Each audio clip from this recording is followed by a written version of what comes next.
যে অসম্ভব ভালোবাসতে পারা মানুষটাও একসময় অসম্ভব ঘৃণা করতে শিখে যায়।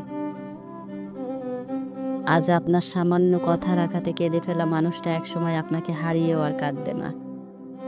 দিব্যি হেসে উড়িয়ে দিবে সব। যে মানুষটা সবসময় আপনার পিছনেই পড়ে থাকে, একটু সময় পাওয়ার জন্য নানা রকম পাগলামো করে, একদিন তার এই পাগলামো থেমে যাবে। তখন সে নিজের সময়কে মূল্যায়ন করতে শিখে যাবে।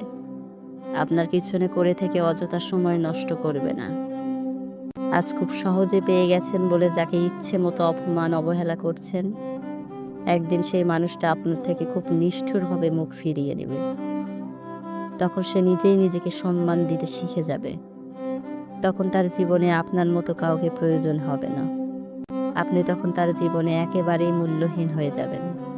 সেদিন বুঝবেন অবহেলার বিনিময়ে কেউ পাল্টা অবহেলা ছুঁড়ে মারলে ঠিক কতটা আঘাত লাগে।